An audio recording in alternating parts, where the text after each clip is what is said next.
காலை நேரத்துல கர்த்தருடைய வார்த்தையை கொண்டு ஒவ்வொருத்தரையும் ஜூமின் வாயிலாக சந்திப்பதிலே இந்த காலை நேரத்துல கர்த்தருக்குள் நான் நன்றியும் நான் எடுக்கிறேன். கண்களை மூடி நாம் ஜெபிப்போம். ஜெபித்து விட்டு யோபு 2வது அதிகாரத்தை நாம் தியானத்திற்காக எடுத்துக்கொள்வோம்.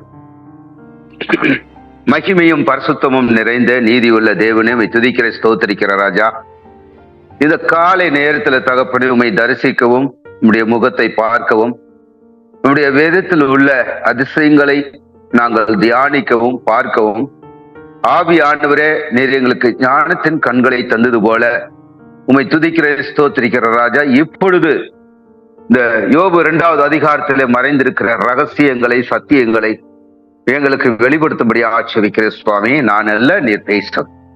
இயேசு கிறிஸ்துவின் வெளியேறு பெற்ற நாமத்தில் ஜெபிக்கிறேன் எங்கள் நல்ல பிதாவே, ஆமென்.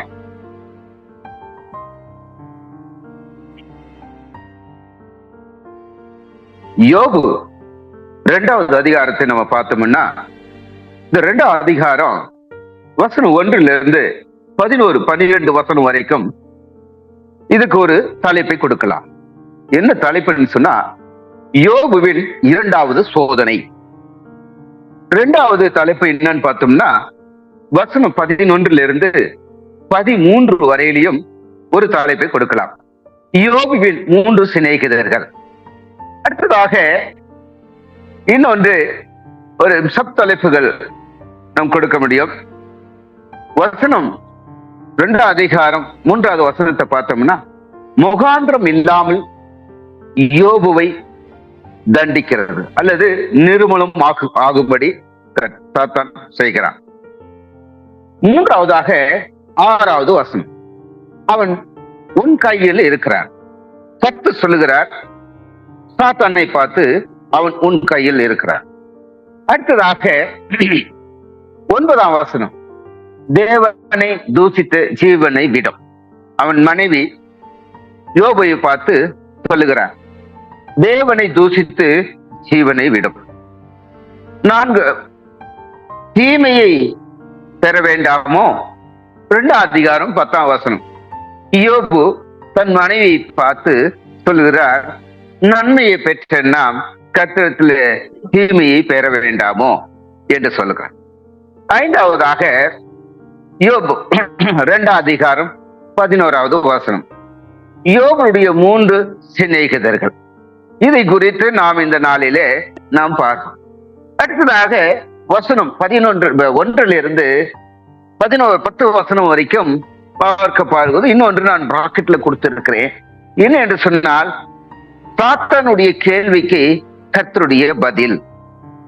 கர்த்தருடைய பதிலிலே பார்க்கும்போது கர்த்தர் சாத்தானிடத்திலே ஒரு வார்த்தையை கேட்கிறார். என்ன கேட்கிறார் என்று சொன்னா, நீ எங்க இருந்து வருகிறாய் என்று கேட்டார். முதல் கேள்வி. 2வது கேள்வி, என் தாசன் மீது கவனம் வைத்தாயோ என்று கேட்கிறார்.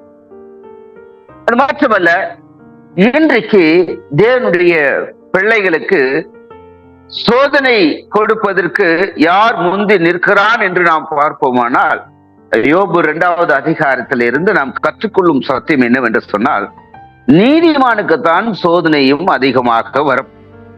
அடுத்ததாக இன்னொரு தலைப்பு கூட வேதாகமத்திலிருந்து இந்த அதிகாரத்திலிருந்து எடுக்க முடியும். 7வது வசனமும் 2வது வசனமும் பார்த்தோம்னா, நீதிமான் சோதிக்கப்படுகிறார். இப்படி இந்த 2வது அதிகாரத்தை நாம் பிரித்து பார்க்க முடியும். இப்பொழுது 1-2 வசனத்தை நாம் பார்ப்போம். பின்னும் ஒரு நாளிலே தேவபுத்திரர் கர்த்தருடைய சந்நிதியில் வந்து நின்றபோது, சாத்தானும் அவர்கள் நடுவிலே கர்த்தருடைய சந்நிதியில் வந்து நின்றான். கர்த்தர் சாத்தானை பார்த்து, நீ எங்கிருந்து வருகிறாய் என்றார். சாத்தான் கர்த்தருக்கு பிரயத்தனமாக, பூமி எங்கும் உலாவி அதில் சுற்றி திரிந்து வருகிறேன் என்றான். பாருங்க, கர்த்தர் கேட்டார் சாத்தானை பார்த்து, நீ எங்கிருந்து வராய்? அப்போ சாத்தான் கர்த்தருக்கு பதிலை கொடுக்கிறான், நான் பூமியெல்லாம் சுற்றி திரிந்து வருகிறேன். அவன் அப்படி சொன்ன உடனே கர்த்தர் சாத்தானுடைய இருதயத்தை அறிந்து கொண்டார். சாத்தானுடைய இருதயத்தை அறிந்து கொண்ட பிறகு கர்த்தர் சாத்தானை பார்த்து கேள்வி கேட்கிறார். என்னுடைய தாசன் மீது கவனம் வைத்தாயோ என்று கேட்கிறார். யாரு தாசன்? யோபு. கர்த்தரே யோபை குறித்து சாட்சி கொடுக்கிறார் என்று சொன்னால் எந்த அளவுக்கு யோபு நீதிமானாக இருந்திருக்க முடியும் என்று கொஞ்சம் நாம் இமேஜினேஷன் யோசித்து பார்ப்போமானால் நான் அல்லது நாம் அந்த அளவுக்கு இருக்கிறோமா என்று சொல்லி பார்த்தோமானால் உண்மையாகவே 100% கூட அந்த லெவலுக்கு நாம் இல்லை என்பது இங்கே ஆவியானவர் நமக்கு உணர்த்துகிறார். 3வது வசனம். அப்பொழுது கர்த்தர் சாத்தானை நோக்கி, நீ என் தாசனாகிய யோபின் மேல் கவனம் வைத்தாயோ? கேள்வி. சாத்தானை பார்த்து கர்த்தர் கேள்வி கேட்கிறார். உத்தமனும் கர்த்தர் சாட்சி கொடுக்கிறார். யாரை குறித்து? யோபுவை குறித்து. உத்தமனும் சன்மார்க்கனும் தேவனுக்கு பயந்து பொல்லாப்புக்கு விலகுகிறவனுமான மனுஷனாகி அவனை போல பூமியிலே ஒருவனும் இல்லை. முகாந்திரம் இல்லாமல் அவனை நிர்மூலமாகும்படி நீ என்னை ஏவின போதிலும் அவன் இன்னும் தன் உத்தமத்திலே உறுதியாய் இருக்கிறான் என்றான். யாரு? சாத்தான் சொல்கிறான்.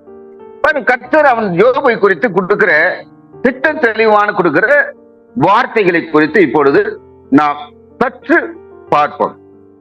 1 உத்தமன், 2 சன்மார்க்கன், 3 தேவனுக்கு பயப்படுகிறவன், 4 பொல்லாப்புக்கு விலகுறவனுமாக மனுஷனாகி அவனை போல பூமியில ஒருவனும் இல்லை. யாரு போல? யோபுவை போல பூமியில ஒருவனும் இல்லை. முகாந்திரம் இல்லாமல் அவன் ஏன் சோதிக்கிறாய் என்று சொல்லி கர்த்தர் கேட்கிறார். யோபுவை சோதிப்பதற்கு காரணமே இல்லை. சாத்தான் யோபுவை சோதிப்பதற்கு காரணமே இல்லை. ஆனாலும் கர்த்தர் அவனை பார்த்து கேள்வி கேட்கிறார். அவனை போல உத்தமன் யாரும் இல்லை, நீ ஏன் அவனை சோதிக்க வேண்டும்? உத்தமனாயிருக்கிறான். அடுத்தது அவன் சன்மார்க்கனாயிருக்கிறான். தேவனுக்கு பயந்த பொல்லாப்புக்கு விலகுறவனுமாக மனுஷனாகி அவனை போல பூமியிலே ஒருவனுமே இல்லை. முகாந்திரம் இல்லாமல் அவனே நிர்மூலமாகும்படி நீ என்னை ஏவினை போதிலும் அவன் இன்னும் தன் உத்தமத்திலே உறுதியாய் நிற்கிறான். சாத்தான் சாத்தான் கர்த்தரை கேட்கிறான், நான் யோபுவை சோதிக்க வேண்டும் என்று சொல்லி. அதுதான் இங்கே கர்த்தர் சுட்டி காட்டுகிறார். நீ முகாந்திரம் இல்லாமல் என்னை ஏவின போதிலும் நான் என்ன பண்ணல, யோபுவை சோதிக்க விடல. இருந்தாலும் நீ என்ன செய்கிற? இப்போ நீ கேட்டதுனால உனக்கு நான் பர்மிஷன் தரேன். சாத்தான் ஒரு மனிதனை சோதிக்க வேண்டும், நீதிமானை சோதிக்க வேண்டும் என்று சொன்னால் கர்த்தரிடத்துல போய் பர்மிஷன் பெற்றுக்கொள்ள வர வேண்டும். கர்த்தருடைய பர்மிஷன் இல்லாமல் ஒரு நீதிமானை சாத்தான் சோதிப்பதற்கு அனுமதி இல்லை என்று இதிலே ஆவியானவர் நமக்கு கற்றுக் கொடுக்கிறார். சரி, சற்று கொஞ்சம் உள்ளே போய் பார்ப்போம். 3ஆம் வசனத்தில இருந்து, முகாந்திரம் இல்லாமல் அவனை நிர்மூலமாகும்படி ஏன் அவனை முகாந்திரம் இல்லாமல், காரணம் இல்லாமல் ஏன் அவனை சோதிக்கிறாய்? குற்றமற்ற நிலையில் பாடுபட்டவனாக யோபு இயேசு கிறிஸ்துவை போல் புது உடன்படிக்கையின் கீழாக நீதிமானாகிய சகல விசுவாசிகளையும் முன்னறிவிக்கின்றார். பழைய ஏற்பாட்டிலே கிறிஸ்துவுக்கு முன்மாதிரியாக யோபு இருக்கிறார் என்பது இதுல இருந்து கர்த்தர் நமக்கு வெளிப்படுத்துகிறார். Point number 1. பழைய ஏற்பாட்டின் சிறந்த எடுத்துக்காட்டாக விளங்கும் துன்பப்படும் நீதி உள்ள மனிதனாக யோபு கிறிஸ்துவின் ஒரு மாதிரியாக இருக்கிறார். கோணமுள்ள நீதி உள்ள மனிதனாக அவரும் ஒன்று மரியாதவராக இருந்திருக்க கூடும். பாடுபட்டார். பாவம் இல்லாம கிறிஸ்து நம்முடைய அக்கிரமங்களின் நிமித்தம் தமது சரீரத்தில் பாடுபட்டார், தேவனால் வாதிக்கப்பட்டார். ஏசாயா 53:4 வசனம், 1 பேதுரு 2 அதிகாரம் 24, 4 அதிகாரம் 1வது வசனம். Point number 2. பாடுகளை சகிப்பதற்கு கிறிஸ்துவுக்கு உள்ளான தேவ பிள்ளைக்கு தேவையான பொறுப்பைக்கும் சகிப்பு தன்மைக்கும் யோபு ஒரு எடுத்துக்காட்டாக விளங்குகின்றார். யாக்கோபு 5:11 வசனம், எபிரேயர் 11 அதிகாரம். அநேக விசுவாச வீரர்கள் பாடுபட்டு விடுதலை இல்லாமல் மறித்தனர் என்று இங்கு குறிப்பிடப்படுகிறது. எபிரேயர்ல குறிப்பிடப்படுகிறது. தேவனுடைய உண்மையா இருந்து அவருடைய நீதியில் நிலை நிறுந்த குற்றமற்ற யோபு பாடுபட்டது போலவே சகல உண்மையிலும் விசுவாசிகளுக்கும் ஓரளவு பாடுபடுவார்கள் என்று அன்றியும் கிறிஸ்து இயேசுவுக்குள் தேவ பக்தியாய் நடக்க மனதாய் இருக்கிற யாவரும் துன்பப்படுவார்கள் என்று புதிய ஏற்பாடு நாம் பார்க்கிறோம். 2 தீமோத்தேயு 3:12 நாம் பார்க்க முடியும். பாடுபடுகிற ஒருவன் கிறிஸ்துவினுடைய பாடுகளின் ஐஸ்வர்யத்துக்குள் பிரவேசிக்கின்றனவாக காணப்படுகின்றன. பிலிப்பியர் 3:10. கொலோசியர் 1:24. குற்றம் அறிந்து பாடுபடுகிறவர்கள் இவ்விதமாக தேவனுடைய சிநேகிதராய் இருக்கிறார்கள். அது மட்டுமல்ல, 1 பேதுரு 4:1, 5:10. அடுத்ததாக சப்தலிப்பிலே 2வது பாயிண்ட், 2:6. அவன் உன் கையில் இருக்கிறான். அப்பொழுது கர்த்தர் சாத்தானை நோக்கி, இதோ அவன் உன் கையிலே இருக்கிறான், ஆகிலும் அவன் பிராணனை மாத்திரம் தப்பவிடு என்றார். இப்போ கர்த்தர் சாத்தானுக்கு ஒரு அனுமதியை கொடுக்கிறார். இவ்வளவு எல்லாம் பேசின பிறகு ஒரு அனுமதியை கொடுக்கிறார். என்ன அனுமதினா, அதுக்கு முன்னாடி அவன் என்ன பேசினான் அப்படின்னா, 4ஆம் வசனமும் 5ஆம் வசனமும் படிக்கிறேன். சாத்தான் கர்த்தருக்கு பிரயத்தனமாக தனக்கு தோலுக்கு பதிலாக தோலையும் தன் ஜீவனுக்கு பதிலாக தனக்கு உண்டான எல்லாவற்றையும் மனுஷன் கொடுத்து விடுவான். ஆனாலும் நீர் உம்முடைய கையை நீட்டி அவன் எலும்பையும் அவன் மாம்சத்தையும் தொடுவீரானால் அப்பொழுது அவன் உமது முகத்துக்கு எதிரே உம்மை தூசிக்கானோ பாரும் என்றார். ஆண்டவர் சொல்லுகிறார், நீ உன் கையை நீட்டி அவன் தோலையும் அவன் மாம்சத்தையும் தொடுவீரனால் என்ன செய்வான்? யோபு என்னை மறுதலிக்க மாட்டான் என்று சொல்லி இங்கே கர்த்தர் சொல்லுகிறார். அதே போலதான் யோபு தன் உத்தமத்திலே, ஆண்டவர் அங்க முதல்ல சொன்ன வசனத்துல 2ஆம் வசனத்துல தன் உத்தமத்திலே அவர் நிற்கிறார். 2வது அவர் யோபு என்ன பண்றாரு? தன்மார்க்கனா இருக்கிறார், அதை பாதுகாத்துக் கொள்கிறார். 3 தேவனுக்கு பயப்படுகிறார். 4 பொல்லாப்புக்கு விலகுருமான மனுஷனாகிய அவனை போல ஒருவனும் இல்லை. இந்த வார்த்தையை யோபு ஒருவேளை ஆவியானவர் அவனுக்கு உணர்த்தியிருக்க முடியும். 1. 2, ஆவியானவர் அவனுக்கு என்ன செய்கிறார்? யோபுக்கு சப்போர்ட் பண்ணுகிறார். விசுவாசத்தில் சப்போர்ட் பண்ணுகிறார், உத்தமத்திலே சப்போர்ட் பண்ணுகிறார். அவனை போல ஒருவனும் இல்லை என்று கர்த்தர் சொன்ன வார்த்தையை அவனுக்கு நிலைநாட்டும்படியாக ஆவியானவர் உதவி செய்கிறார்.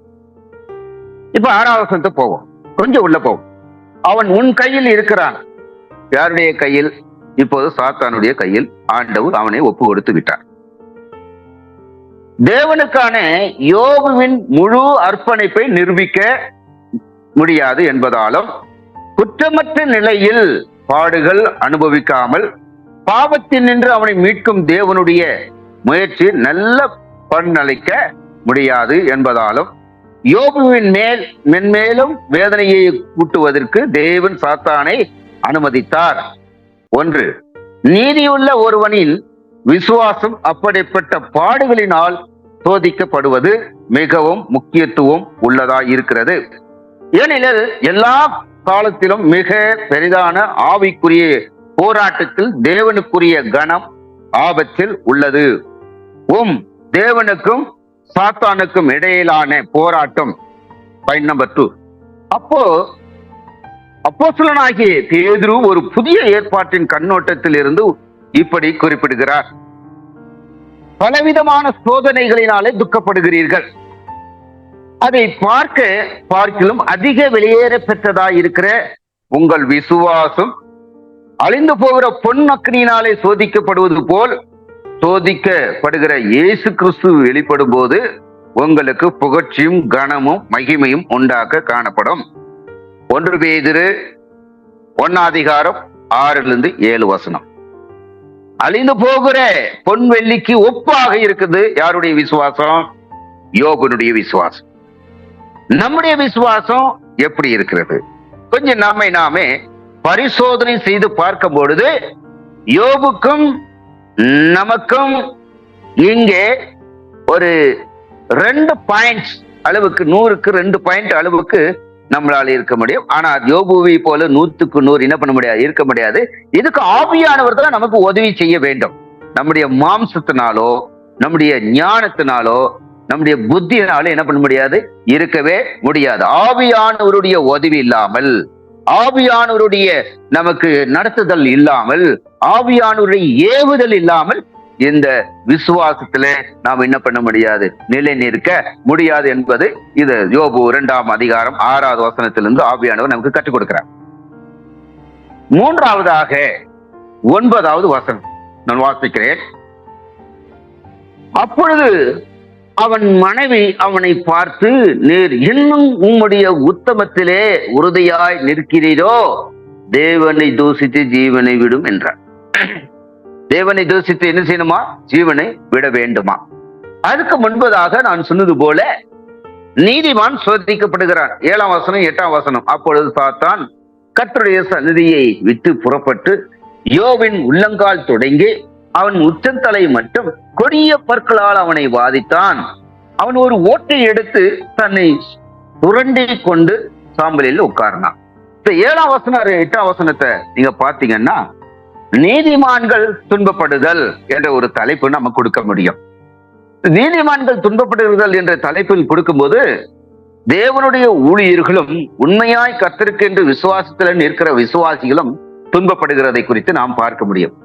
விசுவாசிகள் துன்பப்படுகிறன என்ற வார்த்தையை இங்கே நாம் என்ன பண்ண முடியும், வாசிக்க முடியும், புரிந்து கொள்ள முடியும். அடுத்ததாக நான் சொன்னது போல 9ஆம் வசனத்துக்கு கொஞ்சம் உள்ள போகும். தேவனை தூசித்து ஜீவனை விடும். யோபின் மனைவி யோபை பார்த்து சொல்லுகிறார். யோபு மனைவியின் மூலமாக சாத்தான் யோபுவை சோதிக்கிறான். என்ன சோதிக்கிறான்? அவள் இதுல இந்த வார்த்தை சொல்லுவதற்கான காரணம் என்ன என்று சொன்னால், யோபுனுடைய மனைவி தவறு செய்திருக்கிறார்.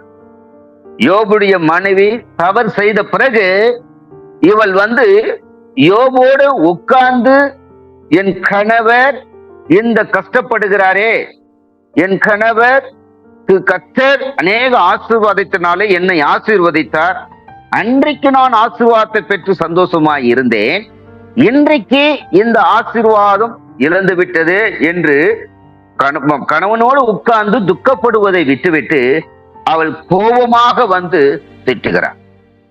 என்ன சொல்லுகிறாள்? தேவனை தூசித்து ஜீவனை விடும் அப்படி என்று சொல்லுகிறார். சாத்தான் மனைவி மூலமாக கிரியை செய்கிறான், பேச வைக்கிறான். மனைவி வசனம் சொன்னது போல பலவீனமான பாண்டம் என்று சொன்னது போல இங்க அதிகமாக யோபு மனைவி இன்னும் யோபுவை விட்டு நாம் போய்விடலாம் என்று சொல்லி, ஒன்றுமில்லை, எல்லாம் போய்விட்டது, சொத்து போய்விட்டது, இப்ப கணவனும் பற்களால நிறைந்து இருக்கிறான், வியாதினால இருக்கிறான், அதனால நாம் போய்விடலாம் என்று சொல்லி ஒரு எண்ணத்தோடு, கணவனை விட்டு போயிடலாம் என்ற எண்ணத்தோடு அந்த வார்த்தையை பேச. நீங்க அநேக குடும்பங்களில இப்படித்தான், கணவன் உதவி செய்யல அப்படின்னா, கொண்டு கொடுக்கலன்னா கணவன் கிட்ட சண்டை போட்டுட்டு போகிற மனைவி எத்தனையோ பேர் இருக்கிறார்கள். தூசித்து சாபம் விட்டு போகிற மனைவி எத்தனையோ பேர் இருக்கிறார்கள். விசுவாசி வீட்டிலே கூட இப்படி இருக்கிறார்கள். ஆனால் பிரியமானவர்களே, கர்த்தருடைய உண்மையாக நாம் இணைக்கப்படும் போது கர்த்தருக்கு முன்பதாக நாம் சாட்சியாக சொல்லுகிறது என்ன? என் ஜீவன் இருக்க வரையிலையும் நான் கணவனோடு மனைவியோடு இருப்பேன் என்று சத்தியம் பண்ணுகிறோம். அந்த சத்தியத்துக்கு மாறாக யோபின் மனைவி நடந்து கொள்கிறதை குறித்து பார்க்க முடியும். ஆனால் யோபு ஒரு நீதிமானா இருக்கிறார், மனைவியோ ஒரு துன்மார்க்கமாக இருக்கிறார், கணவனை தூசிக்கிறதை நாம் பார்க்க முடியும். அதனால்தான் இந்த 9ஆம் வசனத்துல பார்க்கும். யோபுவின் மனைவி இடத்தில் இருந்து வந்த இந்த அறிவுரை யோபுவின் விசுவாச சோதனையின் மையத்தை வெளிப்படுத்துகிறது. தேவனிடம் இருந்து வந்த அநியாய தோன்றுகிற அவனுடைய துயரத்தை இப்புத்தகம் முழுவதிலும் காண்கிறோம். அது அவனுக்காக உண்மையோடும் நல்லொழுக்கத்தோடும் இருக்க அவன் செய்த தீர்மானத்தை கைவிடாம தேவன் மனதுருக்கும் இரக்கமுள்ள கர்த்தர் என்று அவன் நம்புவதை நிறுத்தும் தக்கதாக அவனை சோதித்தது. யாக்கோபு 5ஆம் அதிகாரம் 11வது வசனத்தை எடுத்து வாசித்துக் கொள்ளுங்கள். அடுத்ததாக 10வது வசனம். அதற்கு அவன், நீ பைத்தியக்காரி பேசுகிறது போல பேசுகிறாய். தேவன் கையில் நன்மையை பெற்ற நான் தீமையை பெற வேண்டாமோ என்றான். இவை எல்லாவற்றையும் யோபு தன் உதடுகளினால் பாவம் செய்யவில்லை. கர்த்தர் கொடுத்த சாட்சிக்கு நேராக அப்படியே நடக்கிற மனுஷன் யோபு. நாம் எந்த அளவுக்கு நடக்கிறோம் என்பதை நாம் யோசித்து பார்ப்போம். தீமையையும் பெற வேண்டாமோ? உண்மையான விசுவாசிகள் துன்பத்தினால் சோதிக்கப்படவும் அவருடைய கரத்தில் நின்று நன்மையை பெறவும் ஆயத்தமாய் இருக்க வேண்டும். தேவனை நம்புவதும் நமது துன்பங்களில் இருந்து எப்பொழுதும் நம்மை விடுவிப்பார் என்றோ அல்லது தேவனுக்கு உண்மையா இருப்பது வளமான வாழ்விற்கு வெற்றிக்கும் உத்தரவாதம் என்றோ அர்த்தமில்லை. 2ஆம் அதிகாரம் 3ஆம் வசனம். 3வது யோவான் 2ஆம் வசனம். அவற்றின் குறிப்பை பார்க்க நீங்கள் பார்க்க வேண்டும். அந்த இது வார்த்தையில் இருக்க குறிப்பை நீங்கள் பாருங்கள். அப்போது ஆவியானவர் உங்களுக்கு உணர்த்துவார். மிக துன்பம் வருகிற பொழுது ஒரு விசுவாசி தேவனுக்கு எதிரான பாவம் அல்லது கலகத்தை பற்றி தன்னிடம் குற்ற உணர்வு இல்லையெனில் அவருடைய ஆத்துமாவை தேவனுக்கு ஒப்புவித்ததை விட வேண்டும் தாம் அன்புள்ள கர்த்தராகிய தேவனிடத்தில் ஒருவர் வைக்கும் விசுவாசமானது சோதனையை பற்றும் நெருக்கத்தின் மத்தியிலும் முடிவாக விசுவாசத்தின் நாம் பார்க்க முடியும். 1 பேதுரு 1ஆம் அதிகாரம் 3-9 வசனம் வெற்றியை உறுதிப்படுத்துகிறது. இது 1 பேதுரு 1ஆம் அதிகாரம் 3-9 வசனம் பார்க்கும்போது வெற்றியை உறுதிப்படுத்தக்கூடியதாக இருக்கிறது. அடுத்ததாக 11ஆம் வசனத்தை நாம் பார்க்க முடியும். 11-13 வசனங்கள். இங்க 3 ஃப்ரெண்ட்ஸ் வருகிறார்கள் யோபுவை பார்க்க. தூரத்திலிருந்தே அவர் பார்த்து இவங்களை என்ன செய்கிறாங்க, யோபுவிடத்திலே போய் தன் மேலே யோபு எப்படி புழுதி போட்டு கொண்டு இருந்தாரோ அப்படி இவங்களும் புழுதியை போட்டுக்கொண்டு 7 நாள் உட்கார்ந்து இருந்தார்கள் என்று வசனம் சொல்லுகிறது. ஒரு நல்ல ஒரு ஃப்ரெண்டு என்ன செய்யணும்? ஃப்ரெண்டு துக்கப்படுறான், வேதனைப்படுறான், நோயுற்று இருக்கிறான், கவலைப்பட்டு கொண்டு இருக்கிறான் என்று சொன்னால் முதலாவதாக இந்த 3 ஃப்ரெண்ட்ஸுகளிடத்திலிருந்து நல்ல ஒரு குணம் என்னன்னா, போன உடனே என்னாச்சு ஏதாச்சு என்று கேட்காதபடி அமைதியாய் உட்கார்ந்து கொள்கிறார்கள். அமைதியாய் உட்கார்ந்து என்ன பண்றாங்க? 3 பேருமே யோபுக்கு ஆலோசனை கொடுக்குறாங்க. தன் சுயத்தினால் ஆலோசனை கொடுக்கிறார். ஆனால் பாருங்க, கடைசியிலே தேவன் இந்த 3 பேருக்கும் ஒரு உத்தரவாதத்தையும் கொடுக்கிறார். ஒரு கேள்வியும் கேட்டு யோபை ஆசீர்வதிக்கிறதை கடைசி அதிகாரத்திலே நான் பார்க்க முடியும். 11ஆம் வசனம். யோபுடைய 3 சிநேகிதர்கள். வாசிக்கிறேன் வசனத்தை.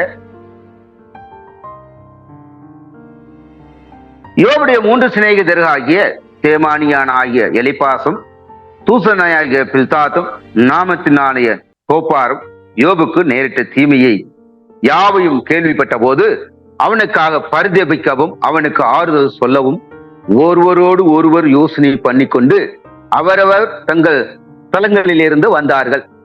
அவர்கள் தூரத்தில் வருகையில் தங்கள் கண்களை எடுத்து பார்த்தபோது அவனை உரு தெரியாமல் சத்தமிட்டு அழுது அவரவர் தங்கள் தாழ்வையை கிழித்து வானத்தை பார்த்து தங்கள் தலையின் மேல் புழுதியை தூற்றிக்கொண்டு வந்து அவன் துக்கம் மக்கா கொடிய துக்கம் என்று கண்டு ஒருவரும் அவனோடு ஒரு வார்த்தையும் பேசாமல் இரவும் பகலும் 7 நாள் அவனோடு கூட தரையிலே உட்கார்ந்து இருந்தார்கள் என்று சொல்லி போடப்பட்டிருக்கிறார். கொஞ்சம் உள்ள போய் பார்ப்போம். இந்த 9ஆம் வசனத்துல 11ஆவது வசனத்துல மன்னிக்க வேண்டும். யோபுடைய துன்பத்தை கேள்வி உற்று பிறகு அவனுடைய 3 சிநேகிதரும் அவனுக்கு பரிதபிக்கவும் அவனுக்கு ஆறுதல் சொல்லவும் வந்தனர். துன்பப்படுகிறவனோடு கூடிய அவர்களுடைய உரையாடல்களை யோபு புத்தகம் பதிவு செய்து உள்ளது. அவருடைய கண்ணோட்டம் பலரும் அறிந்த ஆனால் அரைக்குறைவான இயற்கையை காண்பிக்கிறது. ஏனெனில் தேவ பக்தி உள்ளவர்களுக்கு நன்மையே உண்டாகும் என்றும் ஒருவருடைய துன்பம் அவருடைய வாழ்வில் இருக்கும் பாவத்தை எப்பொழுதும் குறிக்கும் என்றும் அவர்கள் நம்பினார்கள்.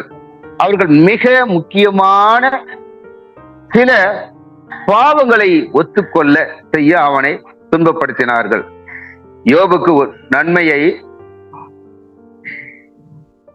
யோபுக்கு உண்மையாய் உதவி செய்ய முயற்சித்தனர். முடிவில் தேவன் அவர்களை கடிந்து கொண்டார். யோபு 42:7 இன்னைக்கு நம்முடைய ஃப்ரெண்டா இருக்கிற இயேசு கிறிஸ்து, நாம் எந்த அளவுக்கு இயேசு கிறிஸ்துவோடு உத்தமத்திலே நிற்கிறோம் யோபையை போல. அடுத்ததாக யோபையை போல நாம் எந்த அளவுக்கு பன்மார்க்கனாக இருக்கிறேன். 2, 3 எந்த அளவுக்கு நமக்கு ஃப்ரெண்டா இருக்கிற இயேசு கிறிஸ்துவை குறித்து நாம் பயப்படுகிறோம். வேதத்துக்கு நாம் எந்த அளவுக்கு பயப்படுகிறோம், சத்தியத்துக்கு எந்த அளவுக்கு பயப்படுகிறோம் என்பதை குறித்து நம்மை நாமே சோதித்து பார்ப்போம். அடுத்து பொல்லாப்புக்கு விழுகிறவனுமாக இருக்கிறார். யோபுவை குறித்து கர்த்தர் கொடுத்த சாட்சி.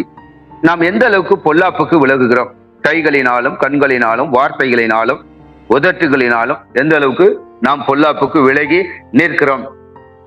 மனுஷனை என்ன பண்ண தூசிக்க கூடாது. பூமியிலே அவனை போல ஒருவனுமே இல்லை, யாரை போல யோபை போல ஒருவனும் இல்லை. நாம் எந்த அளவுக்கு நாம் இருக்கும் இடத்திலே நம்மை குறித்து சாட்சி கூறுகிறார்கள். நம்ம கூட இருக்கிற, நம்மை வழி நடத்துகிற, நமக்கு ஆறுதல் சொல்லுகிற, நம்மை தேற்றுகிற ஆவியானவரோடு எந்த அளவுக்கு நாம் ஐக்கியமா இருக்கிறோம் என்று நம்மை நாமே சற்று ஆராய்ந்து பார்ப்போம். இன்னொரு முறை நான் ரிப்பீட் பண்ணுகிறேன். முதல் மெயின் தலைப்பு யோபுடைய 2வது சோதனை, 1-10 முடிய. 2வது மெயின் தலைப்பு யோபின் 3 சிநேகிதர்கள். அதுல சப் தலைப்பு 3வது வசனம், முகாந்திரம் இல்லாமல் அவனை நிர்மூலமாக்கும்படி சாத்தான். 2வது 6வது வசனம், அவன் கையில் இருக்கிறான். சாத்தானுடைய கையில் தேவன் என்ன பண்ணார், யோபுவை ஒப்பு கொடுத்தார். 3, தேவனை தூசித்து ஜீவனுவிடம் தன் மனைவி சொல்லுகிறார். யோபனுடைய மனைவி யோபுவை பார்த்து சொல்லுகிறார். 4, தீமை பெற வேண்டாமோ யோபு சொல்லுகிறார் தன் மனைவியை பார்த்து. 5, யோபுடைய 3 சிநேகிதர்கள். இந்த வசனத்திலிருந்து கர்த்தர் நமக்கு ஆவியானவர் இன்றைக்கு கற்றுக் கொடுத்த சத்தியத்தை வைத்து கர்த்தர் நம்மை ஆசீர்வதிப்பார். நாம் ஜெபிப்போம். கண்களை மூடி. மகிமையும் கனத்துக்கும் நிறைந்த பரிசுத்தமுள்ள நீதியுள்ள தேவனே, உம்மை துதிக்கிறோம், உம்மை ஸ்தோத்திரிக்கிறோம் ராஜா. இந்த நாளிலே கர்த்தாவே, உம்முடைய சத்தியம் எங்களுக்கு வெளிப்பட்டதுக்காக உமக்கு கோடி ஸ்தோத்திரம். இது ஆண்டவரே, இப்பொழுது நீர் எங்களிடத்திலே யோபின் 2வது அதிகாரத்தை வைத்து நீர் பேசினதுக்காக நன்றி.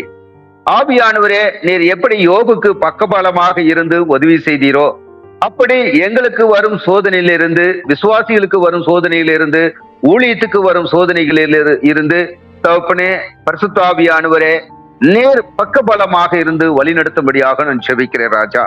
இது தகப்பனே, 91ஆம் சங்கீதத்தில் சொன்னது போல, உன் பக்கத்தில் 1000 பேரும் உன் வலது புறத்தில் 10,000 பேர் விழுந்தாலும் அது உன்னை அணுகாது என்று சொல்லி இருக்கிறேன். அப்படியாய் ஆண்டவரே, எங்க பக்கத்திலே எத்தனை ஆயிரங்கள் விழுந்தாலும் அது அணுகாதபடி தவிடுபடியாய் போகும்படியா நான் செபிக்கிறேன் சுவாமி. இந்த நேரத்தில் கலந்து கொண்டிருக்கிற ஒவ்வொரு ஊழியர்களும் விசுவாசிகளை நீர் ஆசீர்வதியும் கர்த்தாவே.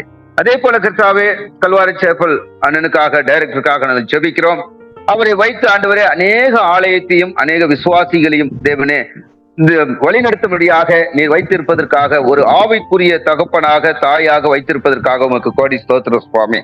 அந்த குடும்பத்தை ராஜா, ஒரு நோவாவின் குடும்பத்தை போல நீர் பாதுகாத்து வருவதற்காக உமக்கு நன்றி தேவனே. அவருக்கு எந்த ஒரு சுவாமி சாத்தானுடைய கிரியைகள் நடவாதபடி, சாத்தான் வந்து கேள்வி கேட்காதபடிக்கு தகப்பனே, உத்தமமும் ஆண்டவரே சன்மார்க்கும் வைத்திருப்பதற்காக உமக்கு நன்றி சுவாமி.